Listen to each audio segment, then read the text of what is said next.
de todo, mucho de Pesaj. Nos quedó un concepto más que a lo mejor lo hago mañana.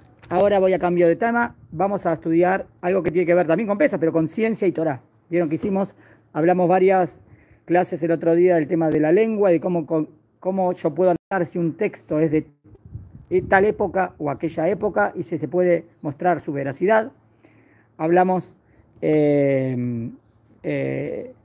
también de la arqueología, cómo también corrobora todo lo que la Torá dice. Y ahora les quiero traer un concepto bastante interesante, a ver qué les parece. ¿Está bien? Dice así. Como hemos explicado anteriormente, te repito en el artículo, la arqueología moderna nos ayuda a corroborar algunos aspectos históricos de las narraciones de la Torá. Y a veces también nos proporciona herramientas culturales o históricas para comprender algunos pequeños detalles que la Torá nos dice y que podrían pasar desapercibidos. A veces hay pequeños detalles que vos decís, bueno, no ves cuánta información te da o qué importante es eso que está escrito ahí, pero después, con datos arqueológicos, eso puede ayudar a entender mejor lo que la Torá quiso decir. Vamos a dar un ejemplo de esto. ¿Está bien? Bueno, ¿se acuerdan que los Yudim bajan a Mitzrayim? ¿Se acuerdan que los famosos 7 años de hambre que hubo en Egipto, ¿no? Las 7 vacas flacas y las 7 vacas gordas? Muy bien. La causa de hambre. Todos conocemos la historia de Yosef y cómo se convirtió en el visir de Egipto, ¿no? Como el virrey de Egipto. Y Yosef interpretó el sueño del faraón que vio 7 vacas gordas saludables subiendo del Nilo y luego 7 vacas delgadas, poco saludables, que también subían del Nilo. Yosef presagió que el sueño anunciaba que Egipto se beneficiaría de 7 años de abundancia seguidos de 7 años de hambre. ¿No? ¿Te acuerdan? Vamos, todos conocemos la historia y cómo descifró el sueño Yosef. El hambre llegó y también afectó a otras regiones de la zona, como la tierra de Israel, Eretz Canaán. Por eso la familia de Jacob tuvo que ir a vivir a Mitzrayim. Fue entonces cuando los hermanos de Yosef llegaron a Egipto en busca de alimento. Yosef los reconoció y después de una dramática reconciliación, su padre y sus hermanos se establecieron en Egipto. Personalmente, y aunque confieso que nunca pienso mucho en el tema, siempre asumí que los años de hambruna en Egipto se debieron al mismo factor que determinó el hambre en la tierra de Israel, la sequía, ¿no? Uno decía, bueno, ¿por qué no hubo, qué pasó en Israel? No había lluvias, hubo sequía. Entonces uno interpreta automáticamente que el problema en Egipto también es el mismo. Hubo sequía, ¿está bien? Eso es lo que uno interpreta. Me vino una idea después, a ver si me acuerdo, a ver si la digo. Entonces, eso es lo que uno piensa. Ahora viene el hidush, la novedad de esta interpretación. A ver qué les parece. El problema con este supuesto, o sea que hubo sequía en Egipto, es que prácticamente no hay lluvias en Egipto. Allí solamente llueve entre 10 y 15 días al año. La abundante agua de Egipto proviene exclusivamente del río Nilo. Pero si la sequía por la falta de lluvia no es un fenómeno que podría afectar a Egipto, ¿qué fue lo que causó el hambre en Egipto? Entonces, es verdad que hubo esos 7 años de hambre. Y uno dice, bueno, debe ser la sequía. Sequía, no hay lluvias. Pero si en Egipto ni llueve. Entonces, ¿cuál fue el punto en Egipto por el cual no hubo alimento, no hubo comida? Interesante para analizar. Los archivos de Amenemhat. El arqueólogo y egiptólogo moderno David Roll menciona ciertos archivos antiguos que registran las mediciones del río Nilo. Los registros muestran que el nivel promedio del Nilo era de aproximadamente 30 pies de altura. Cuando el nivel del río descendía a 25 pies, se esperaban menos cultivos. ¿Por qué? Ya que las aguas que anualmente desbordaban el río cubrían menos terreno. Cuando esto sucedía, los faraones bajaban los impuestos para aliviar a los campesinos. Por otro lado, cuando el nivel del río se elevaba a 40 o 45 pies, el agua cubría más territorio produciendo más cultivos y los impuestos obviamente aumentaban. Muy interesante. O sea que acá el tema no tenía tanto que ver con la lluvia, tiene que ver con el río Nilo, que obvio, pero ¿dónde llueve? El río Nilo es el río más largo del mundo. Llueve ahí en Sudán, no sé, 4.000, 5.000 kilómetros de ahí. Y bueno, y cae todo el agua, está bien. Pero aquí el río Nilo siempre tiene agua. Entonces, ¿cuál fue el problema? El problema no es lluvias. Entonces, ¿cuál fue el problema? Entendimos lo que explicamos del río Nilo hasta acá. Lo más interesante para nuestro tema son los registros de una inundación. ¡Wow! Hubo una inundación gradual y excepcional del Nilo en la época de Amenemhat III, que nos permite ensayar una explicación quizás diferente de algunos de los detalles de la historia de Yosef. Yo no digo necesariamente que sea la verdad absoluta, pero es una interpretación bastante interesante.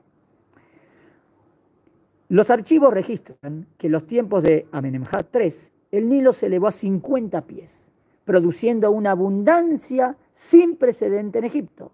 Pero unos años más tarde, de acuerdo con estos mismos registros, las aguas subieron más y más, alcanzando casi 70 pies de altura. Y de repente, la crecida del Nilo se convirtió en una situación de emergencia nacional. ¿Por qué? Las aguas del Nilo se levantaron como tsunamis, destruyendo los diques y ahogando el ganado y arrasando las casas de adobe. O sea, la verdad que es muy bueno que haya mucha agua y por los cultivos, pero no es bueno una inundación. Y hubo una gran inundación que arrasó con todo. El agua no retrocedió, permaneció inundando la tierra durante las temporadas de arado y siembra. Y como resultado, obviamente entonces no hubo cosecha, porque no se podía arar, no se podía cosechar, porque en esta temporada estaba todo inundado. El hambre causada por esas inundaciones amenazó a Egipto en una escala sin precedentes. Qué interesante, ¿no? ¿Y quién nos dice que no? A lo mejor eso es lo que pasó, lo que la Torá está describiendo, esos años de sequía de Egipto. Ah, pero no por lluvia, por inundaciones. ¿Qué les parece? Y la Torá no dice por qué. La Torá dice lo que pasó, nada más. Así, según lo que descubrió David Roll en estos archivos, es probable que la hambruna en la época de Yosef no fuera producto de la sequía, sino de un inusual desbordamiento del Nilo.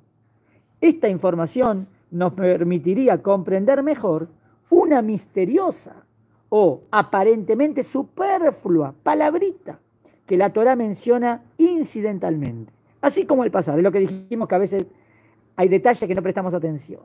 Cuando Yosef intenta consolar a los hermanos que se sentían culpables de haberlo vendido como esclavo a Egipto, les dice que en todos estos eventos intervino la divina providencia. Yosef, según sus propias palabras, fue enviado por Dios a Egipto para salvar a su gente del hambre.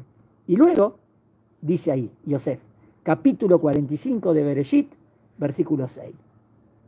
Ya pasaron 2 años de hambre y aún quedan 5 años más en que, presta atención, la tierra no será arada ni cosechada. Está bien, hay hambre, pero ¿por qué dice? Va a haber muchos años que la tierra no va a ser ni arada ni cosechada. Acá va lo interesante. Está muy claro porque la Torá dice que no habrá cosecha. Pero ¿por qué Yosef menciona que la tierra no será arada? Normalmente, cada año, el agricultor trata de arar y sembrar en la temporada correcta, inclusive después de un año de sequía, esperando que llegue la lluvia. La variable es la cosecha, no el arado. Ahora podemos entender que en Egipto el problema no fue la sequía, sino la inundación que impidió el arado y la siembra. ¿Entienden?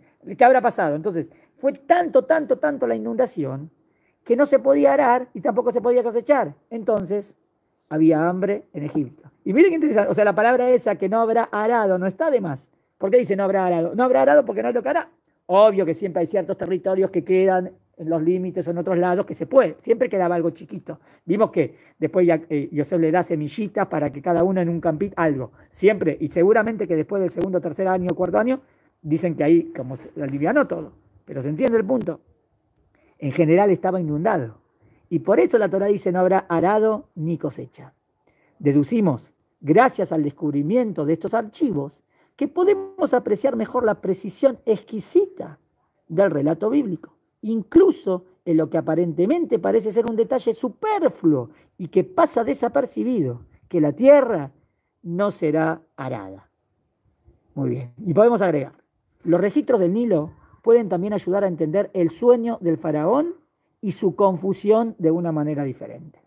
Ahora vamos a entender por qué Paró no podía interpretar bien el sueño.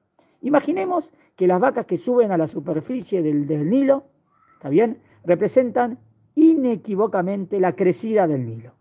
Normalmente las vacas están gordas, saludables, hay crecida, va a haber abundancia, cultivo. Es decir, la inundación anual del Nilo trae alimento y también prosperidad. El elemento misterioso y confuso del segundo sueño del faraón es que vio 7 vacas delgadas, hambrientas, que también subían del Nilo. Estas vacas flacas dejaban al faraón perplejo, porque si sube del Nilo es bendición. Pero entonces, ¿cómo me sube del Nilo 7 vacas flacas? No tiene sentido, ¿entienden? Entonces el faraón no entendía cómo interpretar el sueño. Y ni los magos, ni los adivinos, ni nadie. Porque la inundación del Nilo suponía siempre una fuente de abundancia, no de hambre.